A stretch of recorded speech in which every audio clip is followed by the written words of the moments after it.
Hey everybody, welcome back to the channel. It's Neil and Natalie and Jake behind the camera, who's gonna come in front of the camera here in a minute and do this. But we are continuing on doing some recreation of the shooting problems of some videos that are on the main channel, looking for counter ambush opportunities or other options that folks might have. Lucky Gunner is my recommended trusted provider of Freedom seeds for range or defensive use. In stock, good prices, and rocket fast shipping are why I go back again and again. Because of new guidelines, I can't link their site or say it, but you're smart and you can find it with a simple Google search. Stick it to the man by paying them a visit today. So Natalie. Yes. You've watched this video. Yes. Tell us about it. Well, a guy comes in and he walks up to the counter just like a regular customer, but then he flips a knife out and he just starts walking behind the counter like he owns the place. And I think it was a lady as the cashier. I believe right? so, yep. And he kind of starts walking towards her and following her down the counter, saying to take the money out of the register and all that. And then while she's fiddling with the money, he actually puts the knife back away. I don't know if she saw that or not. Yeah, I think that's one of the big lessons that we can get out of this one is, if we're being robbed, if you're being attacked, if you're being threatened, you got to have your eyes up. And I know that they're like, get the money, get the money, get the money. Well, you can get the money, but you got to pay attention. We're looking at the hands, we're looking at the eyes, we're looking for intent, and we're looking for counter ambush opportunities and chances to defend ourselves. And so we've built this really high tech recreation of the scenario.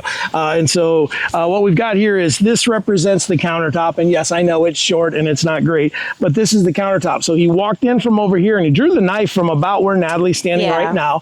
And she was about right here, already emptying run register, putting the cash in an envelope. And so I don't know if this was a crime of opportunity that he walked in, saw her dealing with the money and just decided, or if this was a planned thing. We just don't know, right?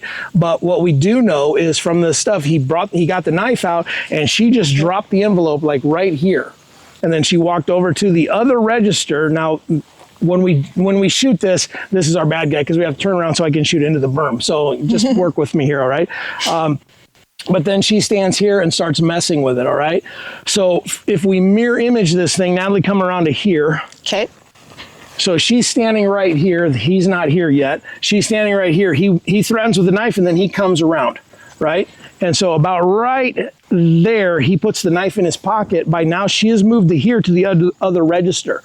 And so her thing is, I think, and we can't see her on camera very well, but what we think probably happened is she is so focused on getting that money out, she's not looking to realize that he put the knife away. And he's already started counting the money in the other one or tucking it into the envelope a little bit better. So she had a pretty good counter ambush opportunity. So now I'm gonna have you step out of here and I'm gonna kind of play that out. So we're gonna freeze frame it from where we just were with Natalie standing over there. Now we've got the bad guy. She is doing all of this. So let me get my ears on. Okay, so if she is standing here doing the thing, if she looks and sees that his hands are empty and that he's not paying attention because he's looking at the door. These guys aren't typically looking for an opportunity to get in a fight. They're looking for an easy target. So bring the camera up here just a little bit, Jake.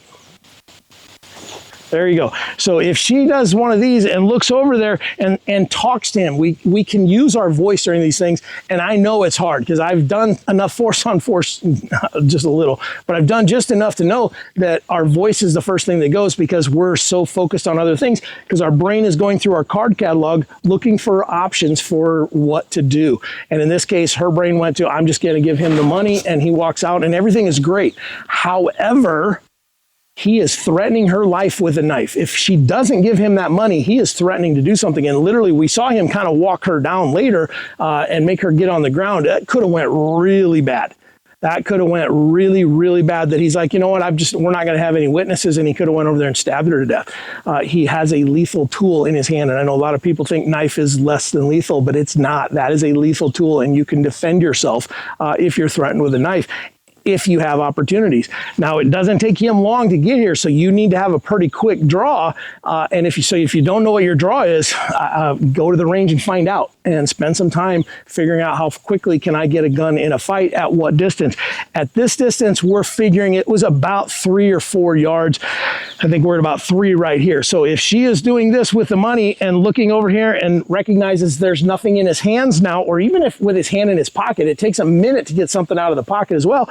But he has turned his head, and I can kind of show you that he's turned his head and he's looking out the window, but his body is still facing her. So if I could turn the head on this, I would, but I can't, right? So if she does her little thing and it's like, hey, I'll get the money, I got the money, everything's good.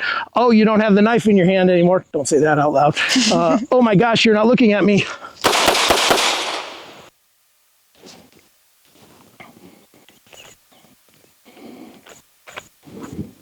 That problem's over pretty quick.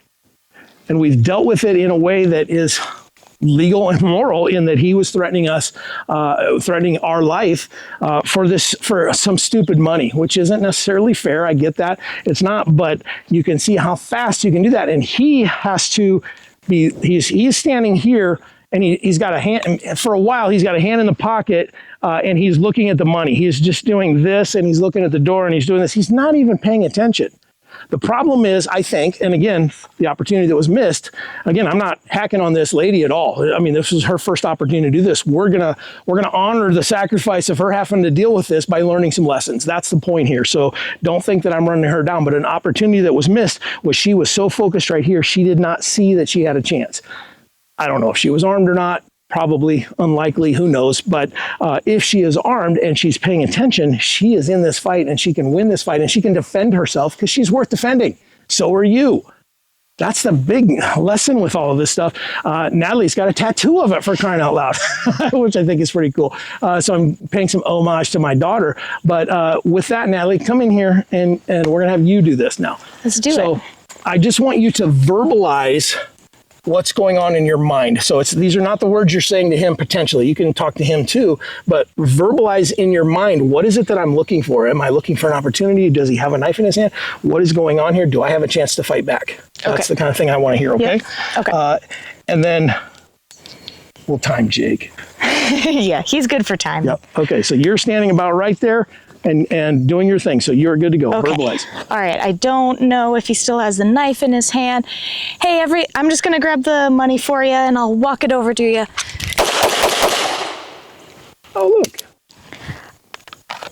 I didn't verbalize it, but I saw him put the knife away. So here's a lesson now. It's hard to do that, isn't it? It is hard, yeah. Because you're just not thinking through that, and we have this uncanny thing where we can put ourselves in the scenario because we've watched enough of these videos and we're open to it. Mm-hmm. Some people are not open to that kind of visualization, and so they're like, so this is all kind of a third party thing for them.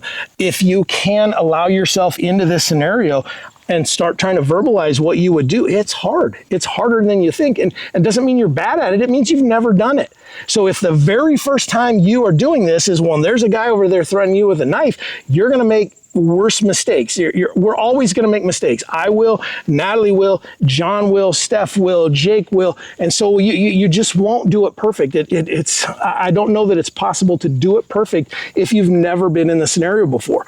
That's why we see so many times they're like, well, here's a missed opportunity, and I'm not dragging this lady because she has never been put in that before, mm-hmm. right? So we get the opportunity to at least see what she said, or what she lived through, but to verbalize it is hard. Yeah. Right. Yeah. And so that's a thing that you've got to think through. And you can do this one in your living room with dry fire, standing at your couch with a target over there or whatever. You can use a blue gun, go in your, do it safely. Please don't go shooting holes in your house, but go find your dry fire spot, and use something as a makeshift counter, and just think, and what would I do in this scenario? I'm reaching down here. I've got to get this money because he has threatened me with his life. But can I be in the moment enough to look over and engage him in conversation and see what he's doing?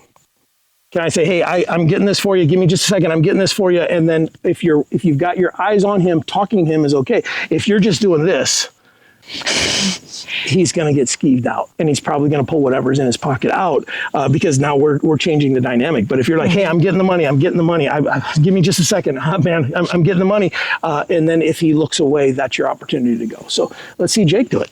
All right. So Jake, you're going to get a beep, but I want you to go through the scenario of verbalizing it once. Okay, just so you get. No shooting, just verbalizing. Yeah, just what would you do? All right. So I'm looking to see where his hands are at, and as I'm trying to get the register open, grabbing the cash out, I'm going to watch his hands real quick. And the moment I see, hey man, I got the cash here. The moment I see that he puts that knife back into his pocket and he turns his head, I'm going to draw. And then, okay, so now we're going to do that again one more time, and you're going to verbalize and you're going to talk to him. I'm going to give you the beep of when you saw him turn his head and you decide that I'm going to give you the go signal. You're not going to get to pick your own go signal. Okay, so we're just going to see what it takes to get some shots on this guy. Okay, so go ahead and start verbalizing in. When you hear the beep, you're going to go. Okay, so he's looking at me. Hey man, not a problem. I'm getting the cash register. I'm getting the cash register open. I'm getting the cash for you. Okay. And my batteries are officially dead. All right, so draw to first shot was a 149 from the audible start. Now, and again, what we see is people slow down. When we're in the middle of talking and communicating, we do slow down a little bit because Jake's a heck of a lot faster than that, which is, that's pretty normal. So again, that's something that needs to play into your math is that when you're doing this, add a quarter of a second to whatever your draw to first shot is to your algorithm when I'm going to go. But you had a 1.5, so really all you needed to see was his ear hole. And that's what you saw when he turned his head and looked out the door. And so I think there's a valuable lesson in this that we can arm ourselves in America. That's a thing. I know some businesses don't allow it and all of that, but you know what? Then you can potentially find another job where you can. And even then, another option here, when he had that thing, if your job doesn't let you carry OC spray, find another job. That's ridiculous, right? You should be able to defend yourself there. You're not defending this money. That's not what you're defending. You're defending this life.